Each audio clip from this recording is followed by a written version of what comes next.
남편 면회 왔는데. 아, 저런 동남아는 또 왔네. 준혁이 창피하겠다. 저런 걸 아내라고. 그들은 전혀 몰랐다.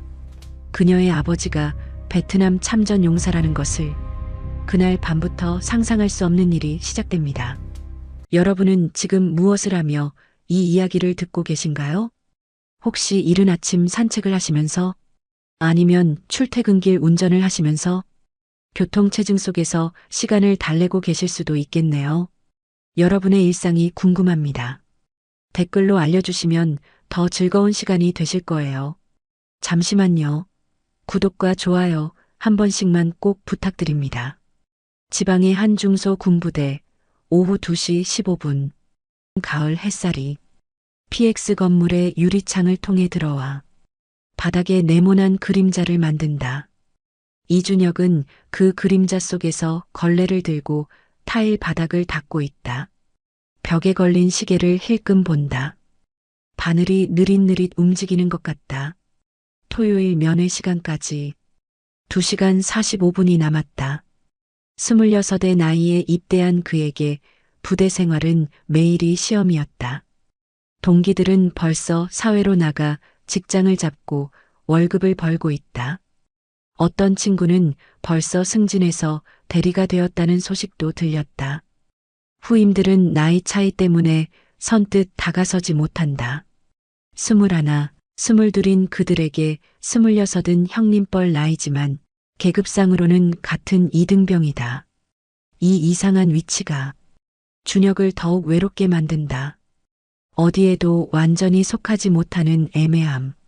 나이로는 선배이지만 군대에서는 후배인 모순적 상황, 이런 복잡한 감정들이 그의 가슴을 짓누른다.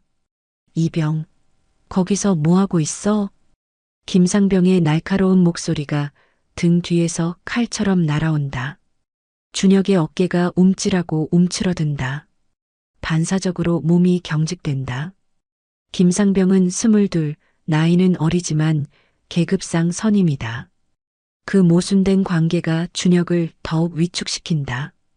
군대라는 곳은 나이가 아니라 계급이 모든 것을 결정하는 곳이니까. 청소하고 있습니다.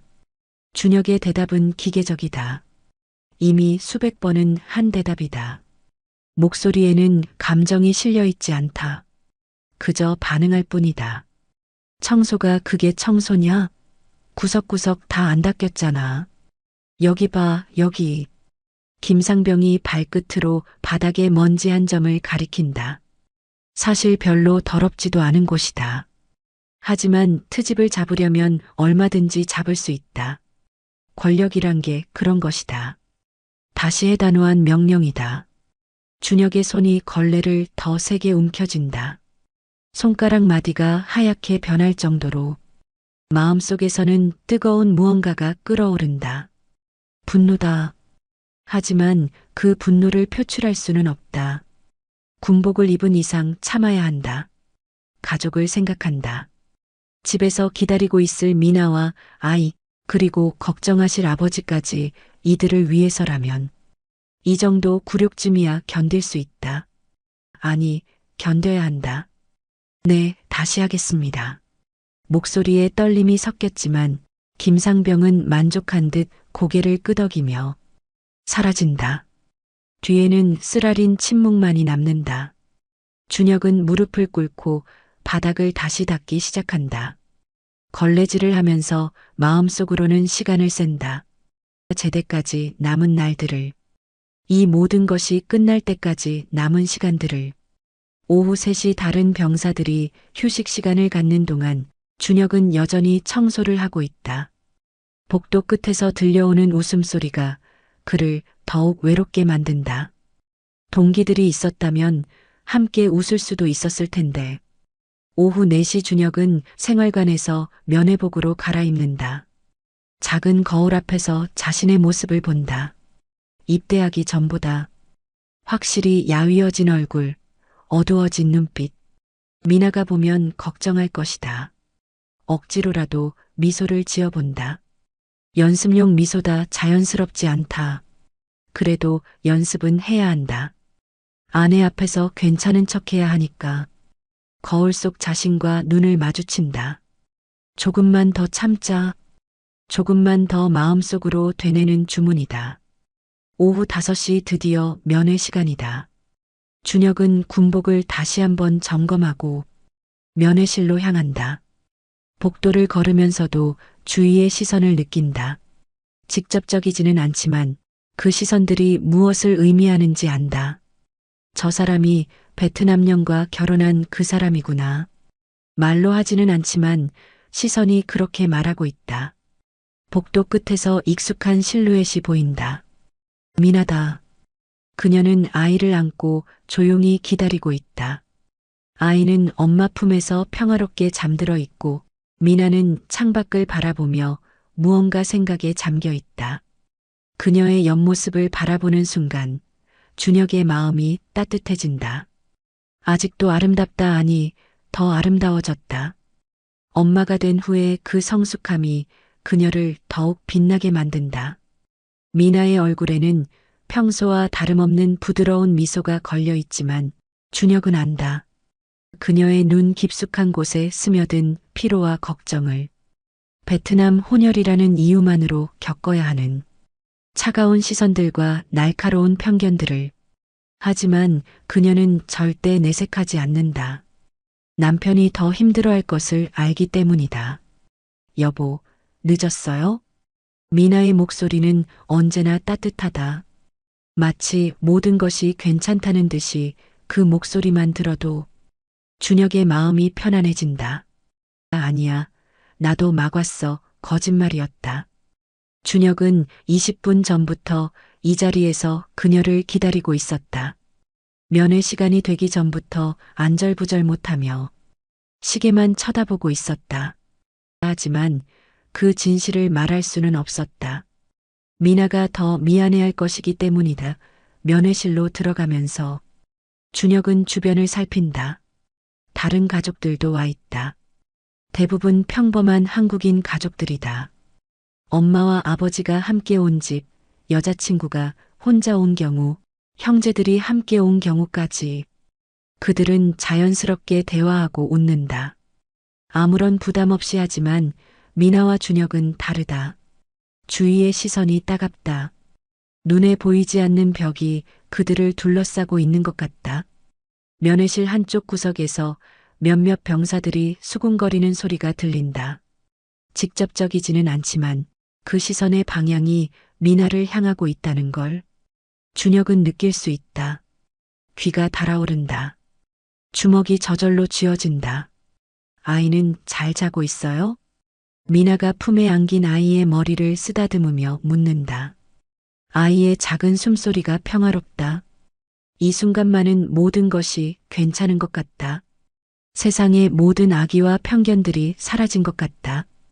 응, 천사처럼 잘 자네. 준혁이 아이의 볼을 살짝 만진다. 부드럽고 따뜻하다. 이 아이를 위해서라도 견뎌야 한다. 이 아이가 자랄 때까지, 이 아이가 세상에 편견 없이 살 수 있을 때까지. 하지만 준혁의 시선은 자꾸만 주위로 흩어진다. 고참들의 시선이 따갑다.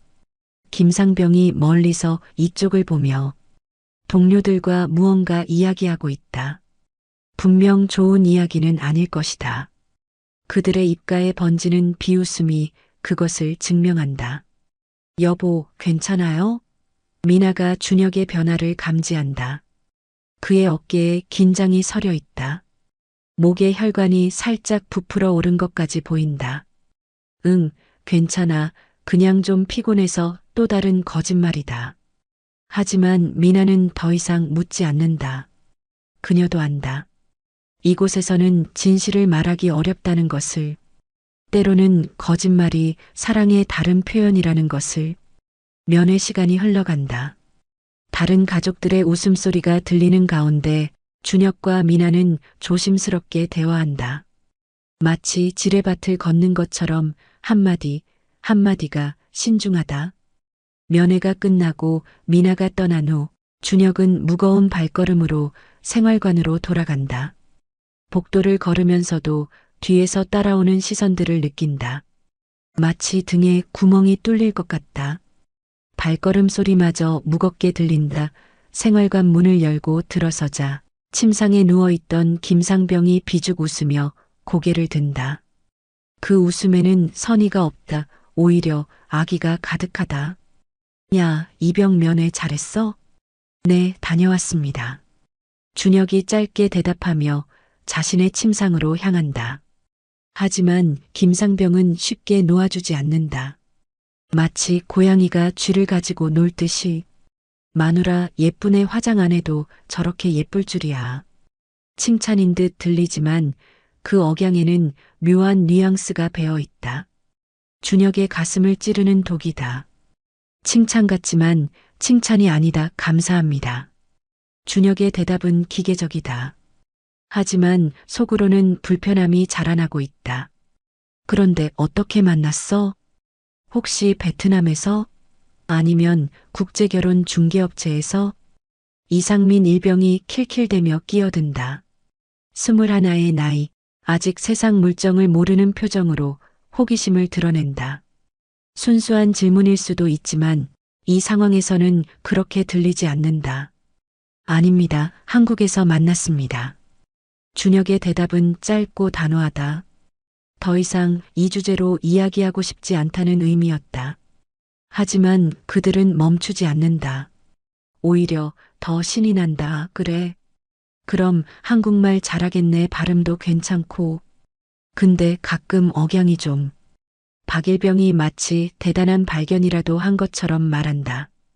그 말투에는 은근한 우월감이 배어 있다. 당연하죠. 한국 사람인데요. 준혁의 목소리에 날이 서기 시작한다. 참을성의 한계가 다가오고 있다. 주먹을 꽉 쥐었다가 펴기를 반복한다. 에이, 뭔 한국 사람이야 보면 바로 알잖아. 동남아 사람 특유의 그 얼굴이 있다고. 김상병의 말이 생활관을 가른다. 다른 병사들이 킬킬거리며 웃는다. 누군가는 침상에서 몸을 일으켜 이쪽을 쳐다본다. 구경거리가 된 기분이다. 그 순간 준혁의 주먹이 불끈 쥐어진다. 이불 속에서 주먹을 쥔 손이 부들부들 떤다. 혈관이 터질 듯 뜨겁게 달아오른다. 머리끝까지 피가 역류하는 것 같다. 하지만 계급이 그를 올가맨다. 상급자에게 대든다면 그 결과는 뻔하다. 더 심한 괴롭힘, 더 많은 부조리, 그리고 그 모든 것이 미나에게까지 영향을 미칠 것이다. 죄송합니다. 억지로 뱉어낸 사과 그 말을 하는 순간 준혁의 자존심이 바닥으로 곤두박질 친다. 입안이 쓰다 견딜 수 없을 만큼 쓰다. 마치 독을 삼킨 것 같다. 뭘 사과해. 우리가 뭐 나쁜 말 했나? 그냥 궁금해서 물어본 건데. 김상병이 무고한 듯 어깨를 으쓱인다. 마치 자신은 아무 잘못이 없다는 듯이. 그래도 조심해. 요즘 다문화 가정 많잖아. 시대가 변했다고. 박일병이 한마디 거둔다. 하지만 그 말도 위로가 되지 않는다. 오히려 더 상처가 된다. 맞아. 시대가 변했어. 근데 군대는 아직 옛날 그대로지.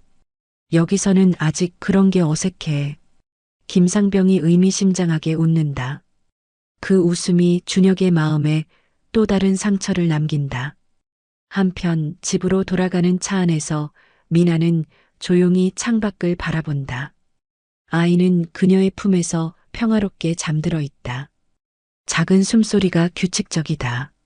하지만 미나의 마음은 전혀 평화롭지 않다. 오늘 면회에서 느꼈던 그 시선들이 계속 머릿속을 맴돈다. 직접적으로 뭔가를 당한 건 아니다. 하지만 공기 중에 떠도는 그 불편함, 그 차가움을 어떻게 설명할 수 있을까? 아이가 잠시 몸을 뒤척인다. 미나가 아이를 더 꼭 안아준다. 이 아이만은 그런 시선들로부터 지켜주고 싶다. 이 아이가 자랄 때쯤에는 세상이 조금이라도 더 나아지기를 바란다. 베트남 인민군 하사로 복무했던 시절의 기억이 스쳐 지나간다. 그때는 누구도 자신의 출신을 문제 삼지 않았다. 오히려 의무병으로서의 실력을 인정받았다. 부상당한 동료들을 치료하고 외국인 환자들과 소통할 때 통역 역할도 했다. 특히 기억에 남는 것은 심각한 총상을 입은 동료를 구해낸 날이다. 출혈이 심해서 위험한 상황이었는데 미나의 빠른 응급처치와 정확한 판단으로 생명을 구할 수 있었다. 그날 동료들이 박수를 쳐줬던 기억이 있다. 존경받는 군인이었다 하지만 지금은 다르다. 한국에서는 그저 베트남에서 온 여자일 뿐이다. 아무리 한국어를 유창하게 하고 아무리 한국 문화에 적응했다고 해도 얼굴 하나만으로 모든 것이 결정된다. 차가 빨간불에 멈춘다. 미나는 백미러로 자신의 얼굴을 본다. 베트남 어머니와 한국 아버지 사이에서 태어난 얼굴. 어느 쪽에도 완전히 속하지 못하는 얼굴. 예전에는 독특하고 아름답다고 생각했는데 지금은 때로 부담스럽다 하지만 이것이 자신이고 이것이 아이에게 물려준 유전자다. 부끄러워할 이유가 없다. 부끄러워해야 할 사람들은 따로 있다. 집에 도착해 현관문을 열자 아버지 정철호가 거실에서 신문을 읽고 있다. 60년을 살아온 그의 얼굴에는 세월의 흔적이 깊게 패여 있지만 여전히 날카로운 눈빛을 유지하고 있다. 면회 다녀왔구나. 아버지의 목소리는 언제나 차분하다. 하지만 그 차분함 속에는 깊은 애정이 담겨 있다. 네, 아버지. 준혁이는 잘 있고? 이 질문이 나올 때마다 미나는 망설인다. 오늘 면회실에서 느꼈던 불편한 시선들, 준혁의 어두워진 표정들을 아버지에게 말해야 할까? 하지만 걱정을 끼치고 싶지 않다. 아버지도 이미 충분히 많은 것들을 견뎌왔으니까. 네, 잘 있어요. 하지만 철호는 딸의 표정을 자세히 본다. 60년을 살아온 그의 눈에는 딸의 작은 변화도 놓치지 않는다. 무언가 있다. 분명히 무언가 있다. 하지만 지금 당장 추궁하지는 않는다. 때가 되면 딸이 먼저 말할 것이다.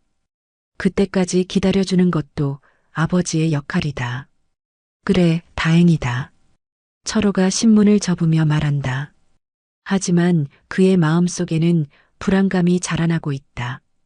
미나야, 저녁 먹고 차라도 한잔하자. 네, 아버지. 미나가 부엌으로 향하면서 마음속으로 한숨을 쉰다.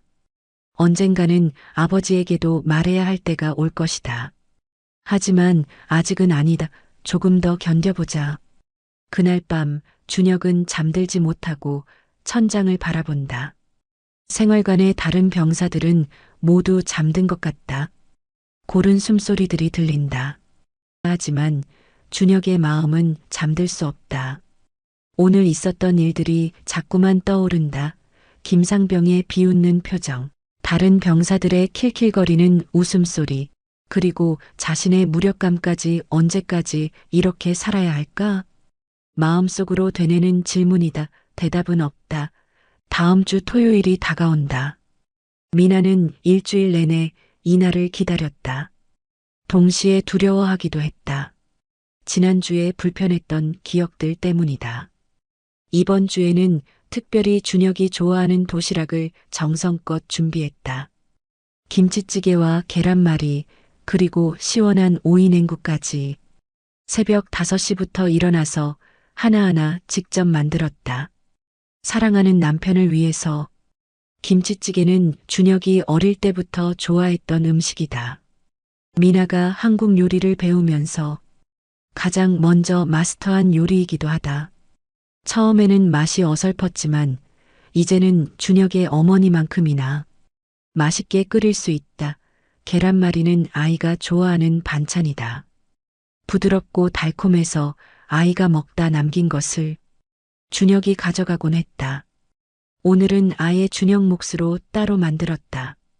오이 냉국은 여름철 준혁이 가장 그리워하는 음식이다. 시원하고 개운해서 더운 날씨에 기력을 회복하는 데 도움이 된다. 모든 것을 정성껏 준비하면서 미나는 마음속으로 기도했다. 오늘은 좋은 하루가 되기를. 아무런 불쾌한 일 없이 평화로운 면회가 되기를. 오후 4시 부대에 도착한다.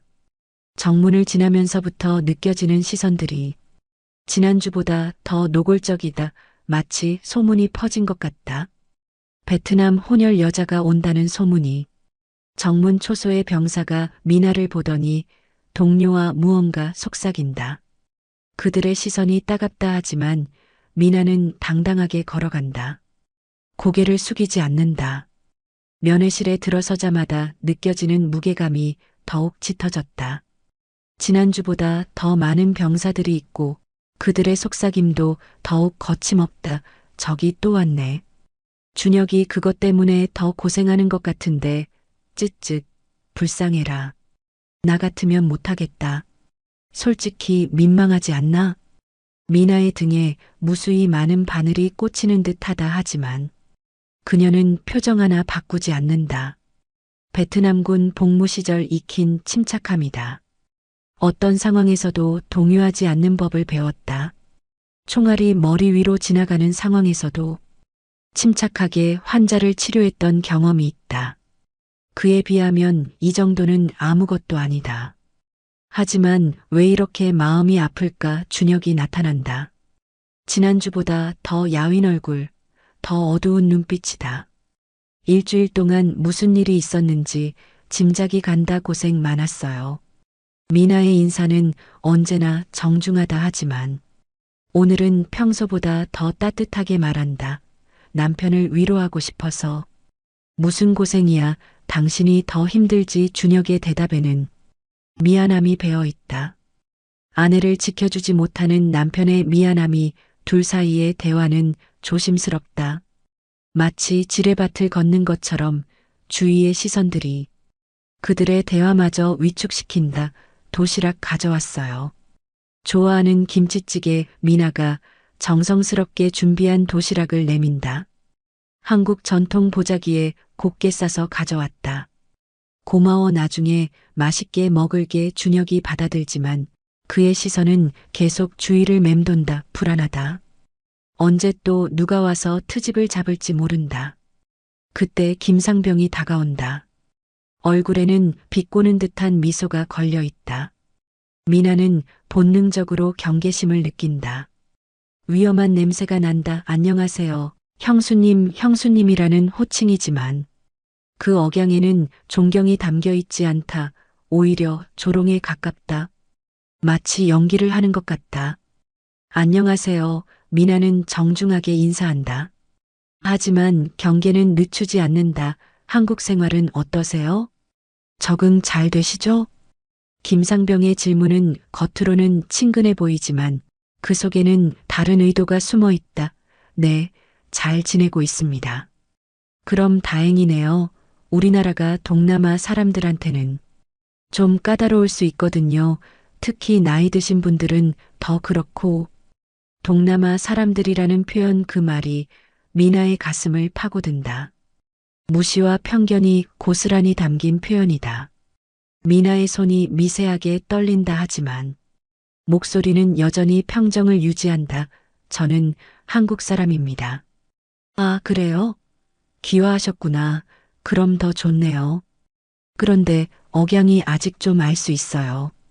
김상병이 고개를 갸웃거린다. 마치 무언가를 발견한 것처럼. 그 표정이 미나를 더욱 불쾌하게 만든다. 그리고 피부색도 좀 햇빛을 많이 받으신 것 같아요. 이제는 대놓고 외모를 지적한다. 준혁의 주먹이 테이블 아래에서 꽉 쥐어진다. 더 이상 참을 수 없다. 저희 이야기 좀 할 수 있을까요? 준혁의 목소리에 간청이 섞여 있다. 제발 그만 좀 하라는 의미다. 아, 네네, 물론이죠. 부부 시간을 가져야죠. 그런데 형수님. 김상병이 미나를 다시 바라본다. 다음에 오실 때는 좀 더 조용히 오세요. 너무 눈에 띄니까. 다른 가족들이 불편해하시더라고요. 그 말이 떨어지는 순간 미나의 얼굴이 순간 굳어진다. 준혁은 일어서려고 한다 하지만 미나가 그의 손을 잡아 말린다. 알겠습니다. 미나의 대답은 차분하다 하지만 그 차분함 속에는 차가운 분노가 숨어 있다. 김상병은 만족한 듯 웃으며 자리를 뜬다. 뒤에는 차가운 침묵만이 남는다. 여보. 준혁이 미나의 손을 잡으려 하지만 미나는 살짝 피한다. 누군가 볼까봐가 아니다. 지금 당장은 누구의 위로도 받고 싶지 않아서다. 괜찮아요. 신경 쓰지 마세요. 면회 시간이 끝나간다. 평소보다 빨리 지나간 것 같다. 아니, 평소보다 느리게 지나간 것 같기도 하다. 시간의 감각이 이상하다. 이제 들어가 봐야겠네요. 미나가 일어서며 말한다. 목소리는 평상시와 다름없지만 준혁은 안다. 그녀가 얼마나 상처받았는지를. 여보, 미안해 모려. 당신 잘못이 아니잖아요. 하지만 준혁은 자신의 무력함이 미안하다. 아내를 지켜주지 못하는 남편의 무력함이 미나가 떠난 후 준혁에게 더욱 가혹한 시간이 시작된다. 야, 이병. 마누라 기분 상한 것 같던데? 김상병의 말에 다른 고참들이 킬킬 웃는다. 마치 재미있는 구경거리를 본 것처럼. 괜찮습니다. 뭐가 괜찮아? 베트남 년이 화났잖아. 얼굴 보니까 확실히 화났더라. 그 순간 준혁의 이성이 끊어진다. 베트남 년이라는 말이 그의 마지막 인내심마저 불태워버린다. 말 조심해 주십시오. 준혁의 목소리가 생활관을 가른다. 모든 병사들의 시선이 그에게 집중된다. 순간 생활관이 조용해진다. 김상병의 표정이 순식간에 일그러진다. 뭐라고? 제 아내를 그런 식으로 부르지 마십시오. 준혁의 목소리는 떨리고 있지만 단호하다. 더 이상 참을 수 없다는 절박함이 배어 있다. 이 새끼가 지금 나한테 반항하는 거야? 김상병이 벌떡 일어선다. 다른 고참들도 하나둘 자리에서 일어난다. 준혁은 혼자다. 완전히 혼자다. 반항이 아닙니다. 부탁입니다. 준혁의 목소리에는 간절함이 담겨 있다. 하지만 김상병에게는 그마저도 도전으로 보인다. 부탁? 이병 주제에? 김상병의 주먹이 준혁의 어깨를 친다. 세게는 아니지만 그 의미는 명확하다. 더 심한 일이 일어날 수 있다는 경고다. 오늘 밤 불침번 내가 서라. 혼자서. 두 번 김상병이 차갑게 말한다. 그리고 앞으로 면회 때 조심해. 마누라가 말을 함부로 하면 너까지 피해본다는 걸 알아도. 생활관의 다른 병사들은 아무 말도 하지 않는다. 보고 있을 뿐이다. 누구도 준혁의 편을 들어주지 않는다. 아니, 들어줄 수가 없다. 자신들도 똑같은 처지가 될까봐. 깊어지는 상처. 그날 밤 준혁은 홀로 불침번을 선다. 부대 전체가 고요하다. 달빛만이 창문으로 들어와 바닥에 흰 직사각형을 그린다. 불침번실은 춥다. 난방이 제대로 되지 않는다. 아니, 원래 이런 곳은 춥게 마련이다. 벌을 받는 곳이니까. 휴대폰을 꺼내 미나에게 문자를 보내려다가 멈춘다. 무슨 말을 해야 할까? 미안하다고? 괜찮다고? 모든 말이 거짓처럼 느껴진다. 결국 아무 말도 보내지 않는다. 대신 창밖을 바라보며 생각에 잠긴다. 언제까지 이렇게 살아야 할까? 언제까지 참아야 할까? 멀리서 야간 순찰을 도는 병사의 발걸음 소리가 들린다. 규칙적이고 단조로운 소리다. 그 소리를 들으며 준혁은 자신의 처지를 생각한다. 미나 역시 잠들지 못하고 있다. 아이는 평화롭게 잠들었지만 그녀의 마음은 휘몰아치고 있다. 오후에 있었던 일들이 계속 되풀이된다. 김상병의 조롱하는 말투, 주위 병사들의 차가운 시선, 그리고 준혁의 억지로 참는 표정들. 동남아 사람들, 억양이 아직 좀 귀화하셨구나. 너무 눈에 띄니까 하나하나가 가시처럼 박힌다. 미나는 거실로 나온다. 아버지가 늦은 뉴스를 보고 있다. 화면에는 국정감사 소식이 흘러나온다. 아버지, 안 주무세요? 미나야, 너도 잠이 안 와? 철호는 리모컨으로 TV 소리를 줄인다. 딸의 표정이 평소와 다르다는 걸 단번에 알아차린다. 무슨 일 있니? 미나가 잠시 망설인다. 하지만 더 이상 혼자 감당할 수 없을 것 같다. 마음속에 쌓인 것들이 터져 나오려 한다. 아버지 준혁이가 부대에서 힘들어해요. 힘들다니? 철호가 몸을 돌려 딸을 바라본다. 그의 눈빛이 예리해진다. 저 때문에요. 제가 베트남 혼혈이라서 말을 잇지 못한다. 목이 메어온다. 이제까지 참고 있던 것들이 한꺼번에 쏟아져 나오려 한다. 철호의 표정이 서서히 굳어진다. 딸의 눈가에 맺힌 눈물이 보인다. 누가 뭐라고 했니? 면회 갔을 때마다 병사들이 수군거려요. 그리고 오늘은 미나가 오늘 있었던 일을 차근차근 설명한다.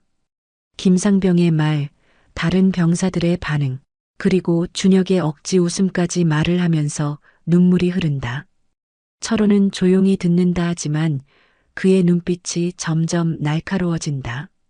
주먹이 서서히 쥐어진다. 혈관이 도드라진다. 준혁이는 뭐라고 하더니? 아무 말 안 해요. 제가 더 걱정할까 봐서. 철호가 천천히 고개를 끄덕인다. 사위의 마음을 이해한다 하지만 이해하는 것과 받아들이는 것은 별개다. 미나야, 네. 아버지, 너는 잘못한 게 없다. 철호의 목소리에는 확신이 담겨 있다.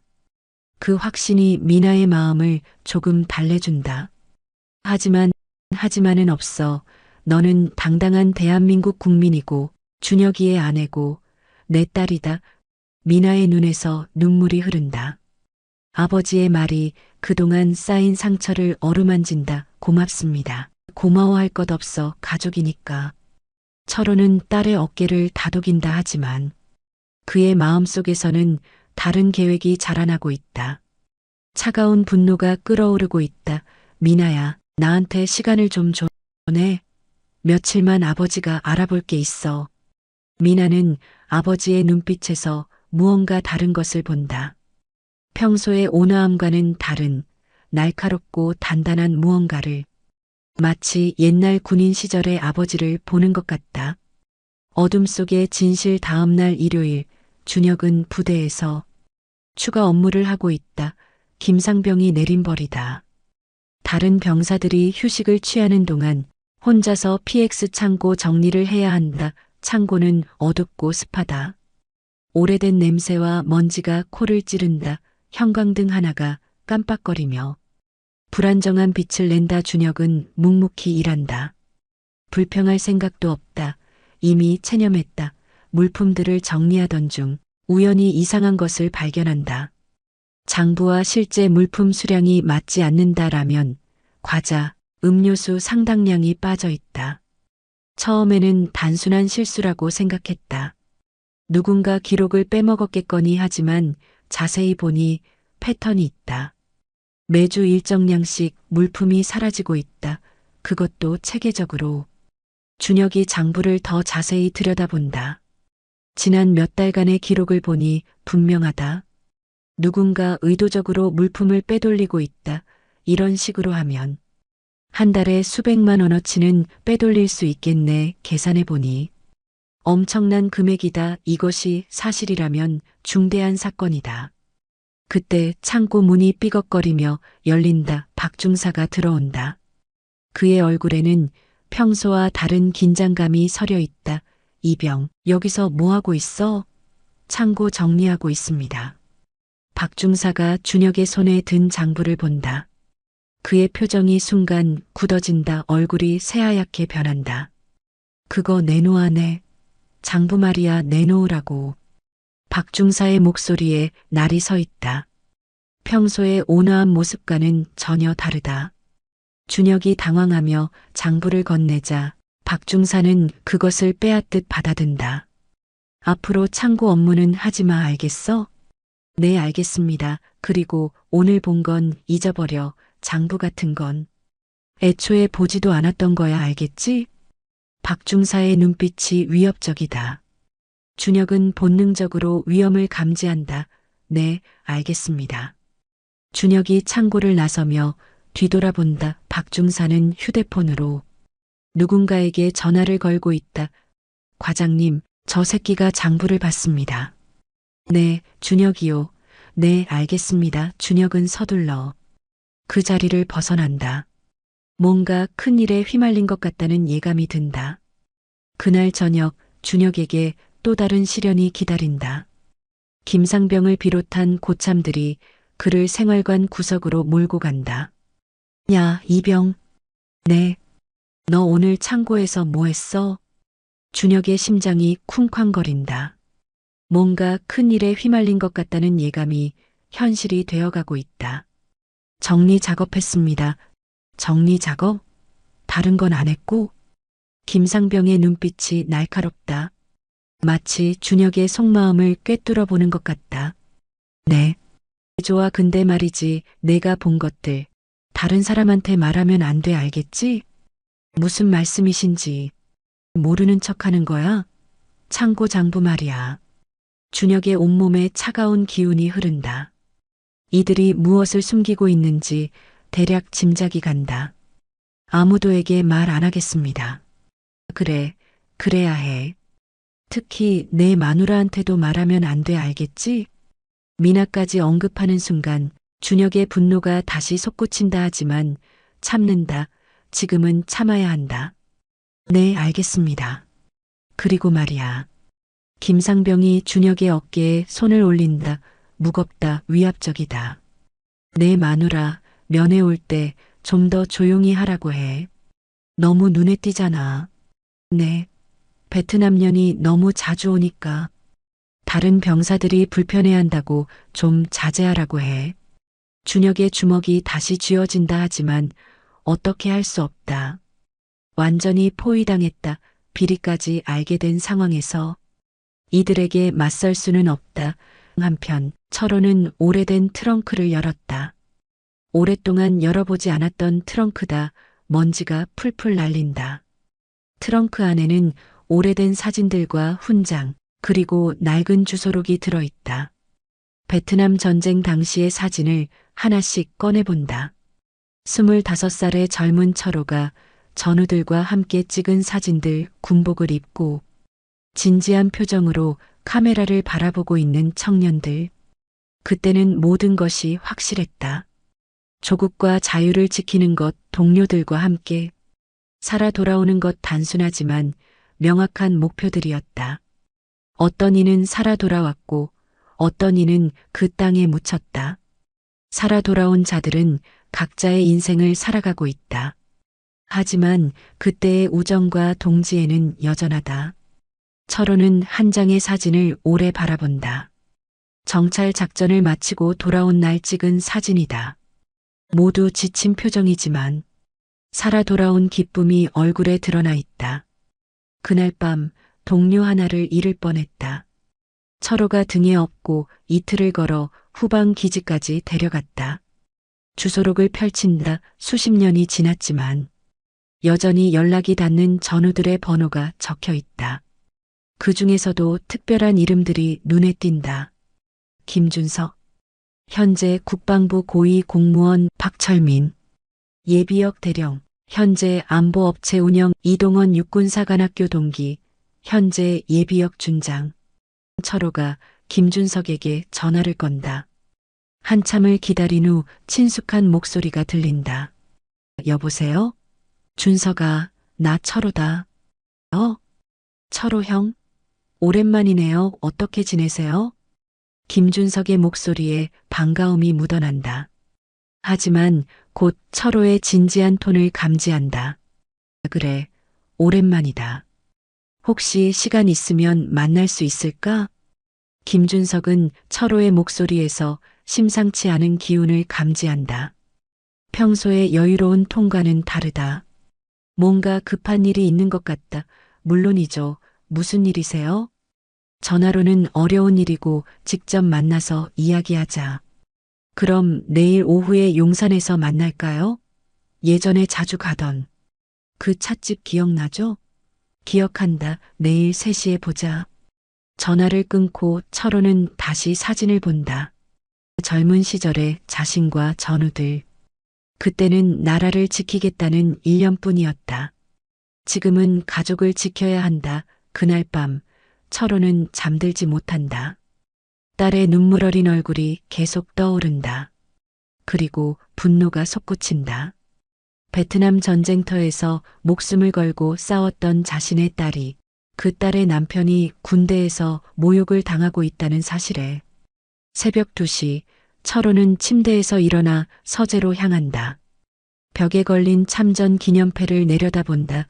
조국과 자유를 위하여. 그때의 다짐이 되살아난다. 이제는 조국이 아니라 가족을 위해서다. 하지만 싸우겠다는 의지는 그때와 똑같다. 다음 날 오후 3시 용산의 한 찻집에서 철호와 김준석이 만난다. 이 찻집은 이들이 젊은 시절 자주 오던 곳이다. 내부는 예전과 크게 달라지지 않았다. 다만 손님들의 연령대가 높아진 것 같다. 김준석은 국방부에서 중요한 역할을 하고 있는 고위 공무원이다. 여전히 군인 같은 자세와 눈빛을 유지하고 있다. 정년퇴직까지 얼마 남지 않았지만 여전히 현역 못지않은 카리스마를 유지하고 있다. 형, 정말 오랜만이네요. 몇 년 만인가요? 그러게 말이다. 시간이 참 빠르다. 둘은 잠시 안부를 묻는다. 서로의 가족 이야기, 건강 이야기 등. 하지만 철호의 표정이 점점 진지해진다. 준석아, 무슨 일이세요? 김준석이 먼저 본론을 꺼낸다. 철호의 표정에서 심상치 않은 기운을 느끼기 때문이다. 철호가 지난 며칠간 있었던 일들을 차근차근 설명한다. 딸의 면회길에서 당한 모욕, 사위가 겪고 있는 괴롭힘, 그리고 의심스러운 물품 관리 실태까지 한마디도 빠뜨리지 않고 정확하게 전달한다. 김준석의 표정이 점점 심각해진다. 찻잔을 든 손이 굳어 있다. 어느 부대입니까? 기계화 보병사단 27연대. 김준석이 휴대폰을 꺼내 뭔가를 검색한다. 부대 정보를 확인하는 것 같다. 박대영 중령이 지휘관이군요. 그 사람을 아나? 직접 아는 건 아니지만 소문은 들었습니다. 김준석이 조심스럽게 말을 꺼낸다. 주변을 살피며 목소리를 낮춘다. 어떤 소문? 부대 운영에 문제가 있다는 소문들이요. 구체적으로는 말할 수 없지만 PX 관련해서도 여러 제보가 들어온 적이 있습니다. 철호의 눈빛이 날카로워진다. 역시 그런 일이 있었구나, 제보. 네, 하지만 구체적인 증거가 없어서 진행하지 못했습니다. 군 내부 문제라는 게 참 복잡하거든요. 함부로 움직였다가는. 오히려 제보자가 피해를 볼 수 있어서요. 철호가 고개를 끄덕인다.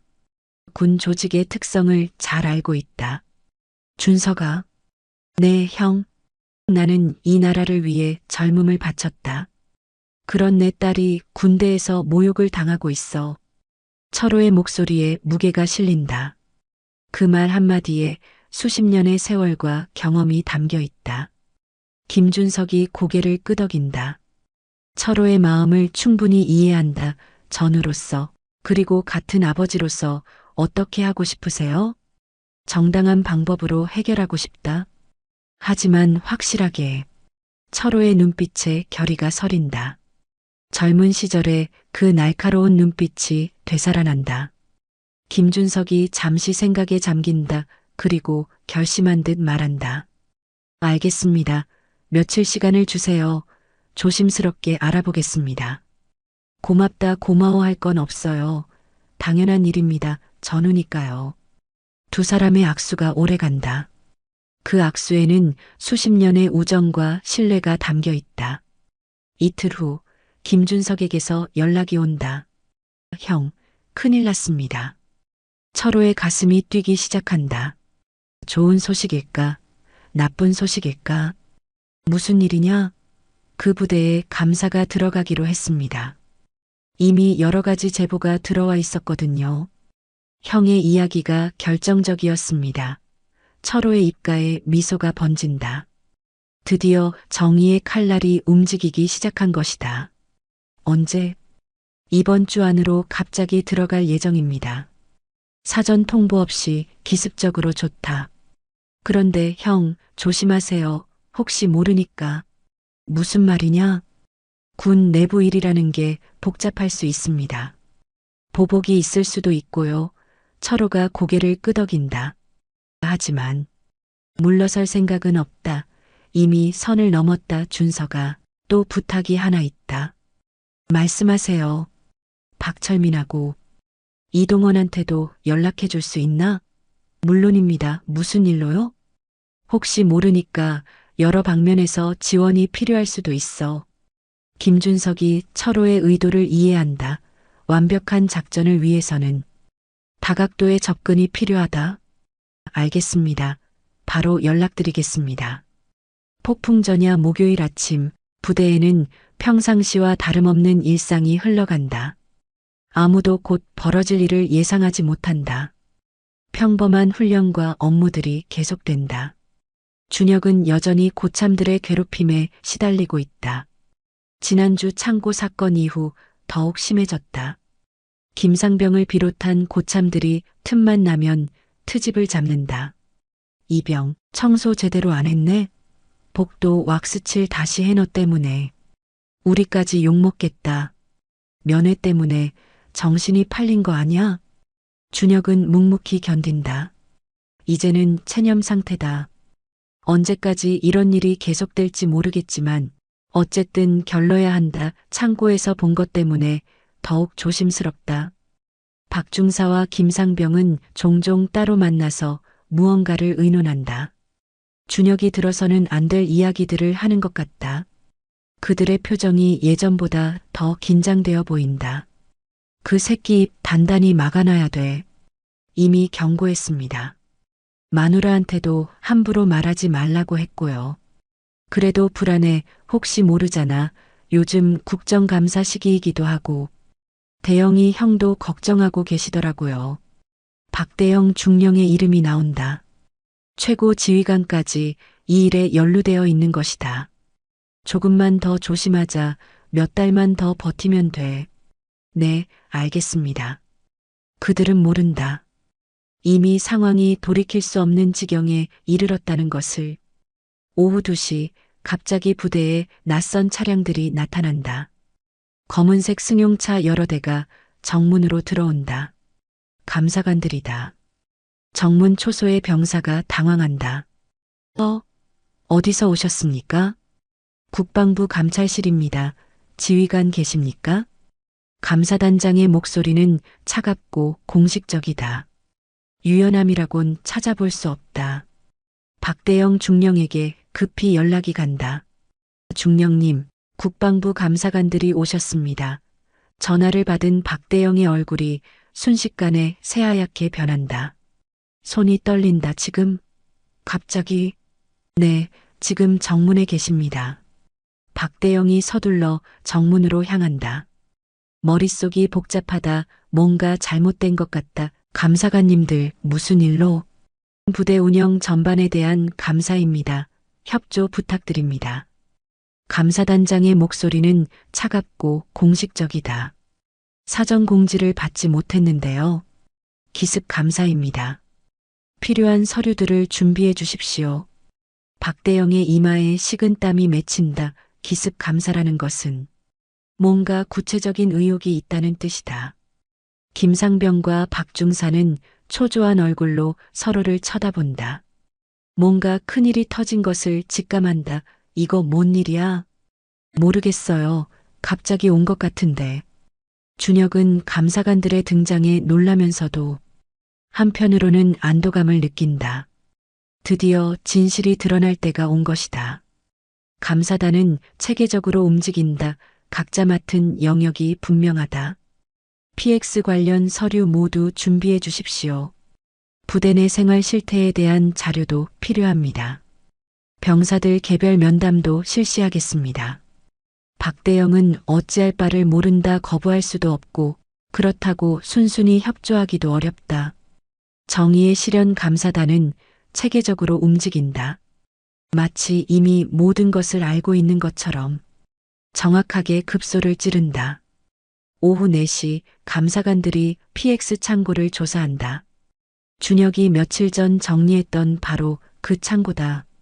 장부와 실제 물품을 대조해 보겠습니다. 감사관의 말에 박중사의 얼굴이 파랗게 변한다.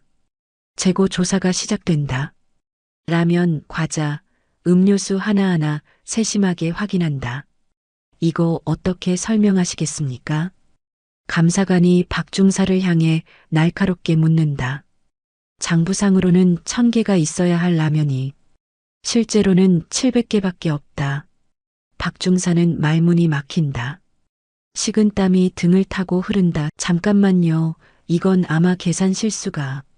변명을 늘어놓지만 증거는 명확하다. 수개월간 체계적으로 물품을 빼돌린 흔적들이 고스란히 남아있다.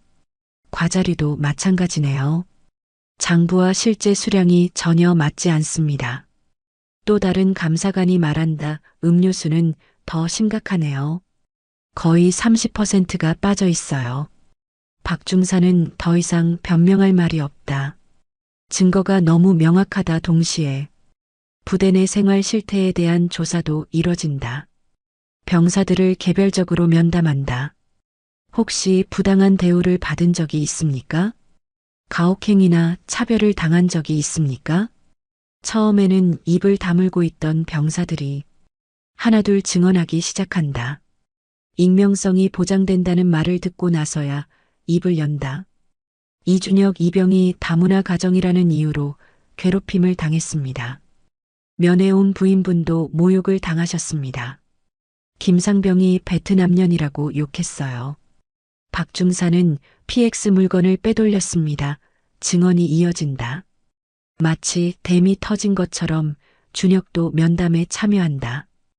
혹시 차별이나 가혹행위를 당한 적이 있나요? 네, 있습니다. 준혁이 망설이다가 말한다. 구체적으로 말해주세요. 준혁이 그동안 당했던 일들을 차근차근 설명한다. 김상병의 괴롭힘, 미나에 대한 모욕, 그리고 창고에서 본 비리까지 감사관들이 메모를 한다. 중요한 증언이다. 저녁 6시 1차 조사가 마무리된다. 결과는 예상보다 심각하다. 박대영 중령은 물품 횡령 묵인 혐의로 조사를 받게 된다. 김상병과 박중사는 직접적인 가담자로 처벌 대상이다. 그리고 부대 내 가혹행위와 차별 문제도 수면 위로 떠오른다. 중령님, 일단 직무에서 배제하겠습니다. 감사단장이 차갑게 말한다. 박대영은 더 이상 말할 수 없다. 증거가 너무 명확하다. 김상병과 박중사는 그날 밤 영창에 수감된다. 상황이 이렇게 급박하게 돌아갈 줄은 예상하지 못했다. 그날 밤 철호에게 김준석으로부터 연락이 온다. 형, 1차 조사 결과 나왔습니다. 어떻게 됐나? 예상대로였습니다. PX 물품 횡령, 부대 내 가혹행위, 다문화 가정에 대한 차별 모든 게 드러났습니다. 철호가 깊이 숨을 쉰다. 드디어 시작됐다. 고맙다. 준서가 고마워할 건 없어요. 당연한 일이었습니다. 그런데 뭔가 더 있나? 네, 이것만으로는 끝나지 않을 것 같습니다. 더 큰 조직이 연루되어 있을 가능성이 높습니다. 그래도 일단 시작은 됐다. 맞습니다. 형이 용기를 내주셔서 가능했습니다. 철호가 전화를 끊고 미나에게 말한다. 미나야, 이제 괜찮을 거다. 아버지, 무슨 말씀이세요? 철호가 그동안의 일들을 설명한다. 미나는 놀라움과 감사함이 교차하는 표정을 짓는다. 아버지, 어떡해. 울지 마라. 가족은 서로 지키는 거야. 미나가 아버지의 품에 안긴다. 오랜만에 마음이 편해진다. 새로운 시작. 일주일 후 부대는 완전히 달라져 있다. 박대영 중령은 보직에서 해임되고 새로운 지휘관이 부임한다. 김중령이다. 김중령은 베테랑 군인이다. 부대 내 기강을 바로 세우는 것으로 유명하다. 그의 첫 번째 명령은 간단하다. 앞으로 이 부대에서는 어떤 차별도 어떤 가혹행위도 용납하지 않겠습니다. 김상병과 박중사는 징계를 받고 전속 조치된다. 부대 내 분위기도 완전히 바뀐다. 가혹행위나 차별이 사라진다. 새로운 중대장도 부임한다. 이중이다. 점지만 원칙이 확실한 장교다. 병사 여러분, 저는 이중희입니다. 앞으로 우리 중대는 상호 존중을 기반으로 운영하겠습니다. 병사들의 표정이 밝아진다. 드디어 숨통이 트인 기분이다. 토요일 면회일 미나가 다시 부대를 찾는다. 하지만 이번에는 분위기가 완전히 다르다. 정문을 지나며 느끼는 시선들이 달라졌다. 호기심 어린 눈빛은 있지만 이전에 그 차가운 시선들은 사라졌다. 안녕하세요. 정문 초소의 병사가 정중하게 인사한다. 예전과는 완전히 다른 대우다. 면회실에 들어서자 준혁이 기다리고 있다. 그의 얼굴에는 오랜만에 진짜 미소가 걸려 있다. 지난 몇 주간 보지 못했던 여유로운 표정이다. 여보, 많이 기다렸어요? 미나의 목소리에도 긴장감이 사라졌다. 아니야, 나도 막 왔어. 이번에는 거짓말이 아니다. 준혁의 목소리에 여유가 느껴진다. 예전처럼 주변을 경계하지 않는다. 부대 분위기가 많이 달라졌다면서요? 응, 새로운 중대장님이 오셨거든. 정말 좋은 분이야. 준혁이 지난 일주일간의 변화를 설명한다. 부조리했던 관행들이 사라지고 병사들 간의 상호 존중이 자리 잡았다는 것, 가혹행위나 차별이 완전히 사라졌다는 것, 그리고 말이야. 준혁이 미나의 손을 잡는다. 이번에는 피하지 않는다. 누가 봐도 상관없다는 듯이 아버지께서 하신 일 다 알고 있어. 미나의 눈이 커진다. 어떻게? 새 중대장님이 말씀해 주셨어. 참전 용사이신 장인어른께서 정당한 절차를 통해 문제를 해결해 주셨다고. 준혁의 목소리에 깊은 감사함이 배어 있다. 미안해, 여보, 내가 지켜주지 못해서. 무슨 소리예요? 당신은 충분히 잘했어요. 그 어려운 상황에서 끝까지 참고 견뎠잖아요. 미나가 준혁의 손을 꼭 잡는다. 이제 정말 괜찮을 거예요. 둘은 오랜만에 편안하게 대화한다. 주위의 시선을 의식하지 않고 자연스럽게 웃고 이야기한다. 다른 면의 가족들도 그들을 자연스럽게 받아들인다. 예전처럼 수군거리거나 시선을 보내지 않는다. 진정한 승리 한 달 후 준혁에게서 전화가 온다. 여보, 좋은 소식이 있어. 미나가 전화를 받으며 미소를 짓는다. 요즘 준혁의 전화는 항상 좋은 소식이다. 무슨 소식이에요? 부대에서 모범 병사로 추천받았어. 미나의 얼굴에 환한 미소가 번진다. 정말요? 축하해요. 그리고 중대장님이 말씀하시는데 제대 후에 취업 추천도 해주실 수 있다고 하셔. 이제는 정말로 새로운 시작이다. 차별과 편견 대신 인정과 존중이 자리 잡았다. 어떤 회사인데요? 중대장님 친구분이 운영하시는 보안업체래. 군 경험을 인정해 준다고 하시더라고. 준혁의 목소리에 희망이 넘친다. 처음으로 미래에 대한 구체적인 계획을 세울 수 있게 됐다. 정말 다행이에요. 힘든 시간이 헛되지 않았네요. 응, 이제 정말 새로운 시작이야. 그날 밤 온 가족이 모여 앉는다.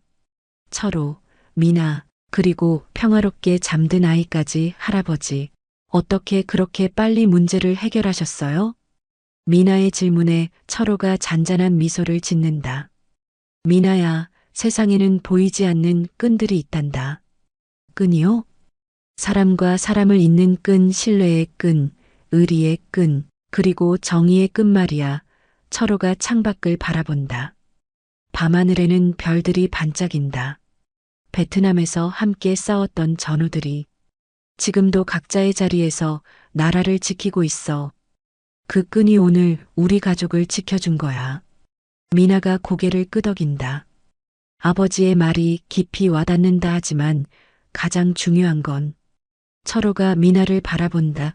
너 자신을 믿는 거야. 너는 당당한 대한민국 국민이고 자랑스러운 내 딸이니까. 네, 아버지, 이제 정말 알겠어요. 과거와 현재의 만남 몇 주 후 철호에게 특별한 손님이 찾아온다. 김준석이다. 형, 안녕하세요. 준석아, 어서 와. 직접 찾아와 주다니. 그 후 어떻게 지내시는지 궁금해서요. 김준석이 거실에 앉으며 말한다. 그의 표정이 밝다. 덕분에 잘 지내고 있어. 딸도, 사위도 다행이네요. 그런데 형, 김준석이 조심스럽게 말을 꺼낸다. 혹시 다른 전우분들과 만날 계획 있으세요? 왜? 이번 일을 계기로 참전 용사회에서 형을 초청하고 싶어 하거든요. 철호가 잠시 생각한다. 무슨 초청? 젊은 세대에게 참전 용사의 정신을 전해주는 강연 같은 거요. 형처럼 가족을 지키기 위해 용기를 낸 분의 이야기를 듣고 싶어 한답니다. 철호는 망설인다. 자신의 이야기를 공개적으로 하는 것이 부담스럽다. 생각해 보겠다. 네, 부담 가지지 마세요. 하지만 형의 이야기는 많은 사람들에게 용기를 줄 거예요. 김준석이 돌아간 후 철호는 미나와 이야기한다. 아버지, 좋은 기회인 것 같은데요. 그런가? 내 아버지 같은 분의 이야기를 들으면 다른 가족들도 용기를 낼 수 있을 거예요. 미나의 말에 철호가 고개를 끄덕인다. 그럼 한번 해볼까? 전하는 용기 한 달 후 서울의 한 강당에서 참전 용사회 주최 강연이 열린다. 제목은 가족을 지킨 용기다. 철호는 단상에 선다. 아래에는 다양한 연령대의 사람들이 앉아 있다. 젊은 부부들, 중년층, 그리고 동료 참전 용사들까지 약 200명 정도의 청중이다. 안녕하십니까? 정철호입니다. 철호의 목소리는 차분하지만 힘이 있다. 마이크 없이도 강당 끝까지 들릴 정도로 또렷하다. 저는 오늘 특별한 이야기를 하려고 합니다. 전쟁 이야기가 아니라 가족을 지킨 이야기입니다. 청중들이 집중한다. 예상과 다른 시작이다. 철호는 차근차근 이야기한다. 딸의 눈물, 사위의 고통, 그리고 자신의 결심까지 감정을 억누르며 담담하게 전달한다. 저는 베트남에서 나라를 지켰습니다. 하지만 가장 중요한 전쟁은 바로 여기 일상에서 벌어집니다. 청중들이 숨을 죽이고 듣는다. 몇몇은 고개를 끄덕인다. 차별받는 가족을 보고도 참고만 있을 수는 없었습니다. 나이가 들어도 은퇴했어도 가족은 지켜야 합니다. 강연이 이어진다. 철호는 자신의 경험을 통해 용기의 의미, 가족의 소중함, 그리고 정의를 위해 싸우는 것의 가치를 전달한다. 젊은 분들에게 말씀드리고 싶습니다. 어려움이 와도 포기하지 마세요. 정의는 반드시 승리합니다. 다만 시간이 걸릴 뿐입니다. 강연이 끝나자 우려찬 박수가 터진다. 몇몇은 눈물을 흘린다. 특히 다문화 가정으로 보이는 젊은 부부가 감동적인 표정으로 박수를 친다. 질의응답 시간에 한 젊은 남성이 손을 든다. 저도 다문화 가정입니다. 아내가 필리핀 출신인데 종종 차별을 당해요. 어떻게 해야 할까요? 철호가 진지하게 대답한다. 먼저 당신이 아내를 지켜주세요. 그리고 정당한 방법으로 맞서세요. 혼자 해결하기 어려우면 도움을 요청하세요. 부끄러운 일이 아닙니다. 또 다른 질문이 이어진다. 참전 용사로서 요즘 젊은이들에게 하고 싶은 말씀이 있다면? 철호가 잠시 생각한 후 말한다. 포기하지 마세요. 그리고 가족을 사랑하세요. 그것이 가장 큰 힘입니다. 강연이 끝나고 많은 사람들이 철호에게 다가와 감사 인사를 전한다. 특히 다문화 가정 가족들의 반응이 뜨겁다. 할아버지 같은 분이 계셔서 희망을 갖게 됩니다. 우리 아이들에게도 들려주고 싶은 이야기예요. 철호는 그들의 말을 들으며 뿌듯함을 느낀다. 자신의 경험이 다른 사람들에게 도움이 된다는 것이 원만한 결말. 강연이 끝나고 며칠 후 준혁이 제대한다. 부대에서의 마지막 날 새로 부임한 김중령이 직접 격려한다. 준혁이 수고 많았습니다. 감사합니다. 중대장님. 앞으로도 당당하게 사세요. 그리고 장인어른께 안부 전해주세요. 네, 꼭 전하겠습니다. 준혁의 제대식에는 미나와 철호, 그리고 아이까지 모두 참석한다. 가족이 함께하는 뜻깊은 순간이다. 이제 정말 끝이네요. 미나가 준혁의 손을 잡으며 말한다. 응, 이제 새로운 시작이야. 준혁이 답한다. 그의 얼굴에는 자신감이 넘친다. 집으로 돌아오는 길, 준혁이 아버지에게 말한다. 아버지, 정말 감사합니다. 아버지가 아니었다면 고마워할 것 없다. 가족이니까. 철호의 대답은 언제나 같다 하지만 정말 준혁아. 네, 이제 내가 가장이다. 미나와 아이를 잘 지켜라. 네, 꼭 그렇게 하겠습니다. 준혁의 목소리에 결의가 서린다. 새로운 일상. 준혁이 취업한 보안업체는 생각보다 좋은 곳이다. 군 경험을 인정해주고 다문화 가정에 대한 편견도 없다. 첫 출근 날 준혁은 새로운 마음으로 회사에 나간다. 안녕하세요. 이준혁입니다. 어서 와요. 많이 들었습니다. 군대에서 고생 많이 하셨다면서요? 팀장의 말에 준혁이 잠시 당황한다. 어떻게 김중령 님이 말씀해 주셨어요? 훌륭한 인품의 소유자라고 하시더군요. 준혁의 마음이 따뜻해진다. 세상에는 좋은 사람들이 더 많다는 것을 새삼 느낀다. 열심히 하겠습니다. 우리 회사는 실력과 성실함을 중요하게 봅니다. 출신이나 배경은 상관없어요. 팀장의 말이 준혁에게 큰 힘이 된다. 한편 미나는 집에서 아이를 키우며 평화로운 일상을 보낸다. 더 이상 차별이나 편견에 대한 걱정을 하지 않는다. 어느 날 동네 마트에서 장을 보던 중 다른 다문화 가정 엄마를 만난다. 안녕하세요. 아, 안녕하세요. 베트남 출신 여성이다. 아직 한국 생활에 적응하지 못한 듯 어색해한다. 혹시 어려운 일 있으시면 언제든지 말씀하세요. 미나가 자신의 연락처를 건넨다. 정말요? 네, 저도 예전에 도움을 많이 받았거든요. 미나는 이제 도움을 주는 쪽이 되었다. 자신이 겪었던 어려움을 다른 사람은 겪지 않게 하고 싶다. 준혁의 회사 생활은 순조롭다. 성실함과 책임감을 인정받아 승진도 한다. 준혁 씨, 수고 많으셨습니다. 이번 달 우수 사원으로 선정됐어요. 감사합니다. 가족분들도 자랑스러워 하시겠네요. 준혁이 미소 짓는다. 이제는 당당하다. 미나는 다문화 가정지원센터에서 자원봉사를 시작한다. 자신과 같은 처지의 여성들을 돕는 일이다. 언니, 정말 감사해요. 한 베트남 여성이 미나에게 인사한다. 언니 덕분에 용기를 낼 수 있었어요. 미나가 미소 짓는다.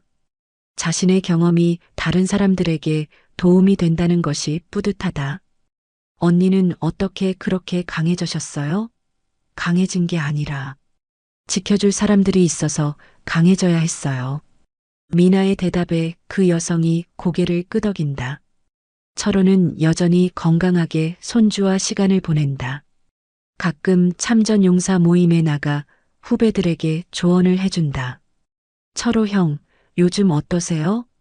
좋다. 가족들이 모두 잘 지내니까 부럽습니다. 저희도 형처럼 살고 싶어요. 어려운 일 있으면 언제든지 연락해. 혼자 끙끙 앓지 말고.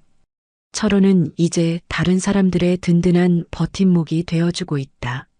준혁과 미나에게 둘째 아이가 태어난다. 건강한 아들이다. 할아버지, 손자 어때요? 미나가 철호에게 갓 태어난 아이를 보여준다. 잘생겼다. 우리 준혁이 닮았어. 철호가 손자를 안으며 미소 짓는다. 생명의 신비로움에 또 한 번 감동한다. 이름은 뭘로 할까? 준혁이가 정하라고 해. 준혁이 생각에 잠긴다. 정이웅이 어떨까요? 정이웅? 내 정의로운 영웅이라는 뜻으로. 철호가 고개를 끄덕인다. 좋은 이름이다. 할아버지도 마음에 든다. 가족들이 모두 웃는다. 이제 정말로 완전한 가족이 되었다. 지혜의 전수 정이웅이 5살이 되던 해, 철호는 손자들에게 자신의 이야기를 들려준다. 할아버지, 베트남이 어디야? 큰 손자가 묻는다. 멀리 있는 나라야. 할아버지가 젊었을 때 다녀온 곳이지. 왜 갔어? 나라를 지키러 갔단다. 철호가 쉽게 설명해 준다. 그럼 할아버지는 영웅이야? 영웅은 아니야. 그냥 해야 할 일을 한 거지. 엄마도 베트남 사람이야? 엄마는 한국 사람이야. 다만 엄마의 엄마가 베트남 사람이셨지. 아이들이 고개를 끄덕인다. 할아버지, 우리는 뭐야? 너희들은 자랑스러운 대한민국 사람이야. 그리고 할아버지의 소중한 손자들이고. 철호의 대답에 아이들이 웃는다. 할아버지가 가장 중요하게 생각하는 게 뭐야? 가족이야. 서로 사랑하고 지켜주는 것. 우리도 서로 지켜줄 거야. 그래, 그렇게 해야지. 온 가족이 저녁을 먹는다. 준혁이 전화를 걸어 안부를 묻고 아이들이 제잘거리며 하루 있었던 일을 이야기한다. 할아버지, 오늘 학교에서 다문화 가정에 대한 수업을 했어요. 큰 손자가 말한다. 그래? 어떤 이야기를 들었니? 여러 나라 사람들이 한국에 와서 살고 있대요. 그리고 그분들도 우리와 똑같은 사람들이래요. 맞다. 모든 사람은 소중해. 저희 반에도 외국에서 온 친구가 있어요. 이름이 미카엘이에요. 그 친구와 잘 지내니? 네. 축구도 같이 하고 게임도 같이 해요. 철호가 만족스럽게 웃는다. 세상이 조금씩 나아지고 있다. 평범하지만 소중한 일상이다. 이것을 지키기 위해. 철호는 싸웠고 이겼다. 그날 밤 잠자리에 들기 전 철호는 창밖을 바라본다. 별이 총총히 떠 있다. 고맙습니다. 작은 속삭임이 밤 공기에 스며든다.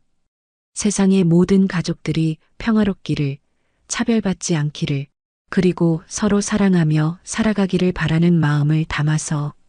베트남 참전 용사 정철호의 이야기는 이렇게 끝이 난다. 여러분은 이 긴 이야기를 들으시면서 어떤 생각이 드셨나요? 혹시 주변에 차별을 받고 있는 가족이나 친구들이 있으신지요? 아니면 여러분 자신이 비슷한 어려움을 겪고 계신 것은 아닌지요? 정철호 할아버지처럼 용기를 내어 가족을 지키신 경험이 있으시다면 또는 누군가의 도움으로 어려움을 극복하신 경험이 있으시다면 여러분의 소중한 사연을 들려주세요. 세상에는 아직도 편견과 차별이 존재하지만 사랑과 정의의 힘이 더 크다는 것을 이 이야기를 통해 느끼셨기를 바랍니다. 오늘 이 이야기가 여러분의 마음에 작은 씨앗 하나라도 심어졌기를 바랍니다. 댓글로 여러분의 이야기를 들려주세요. 언제나 여러분의 이야기를 기다리고 있습니다.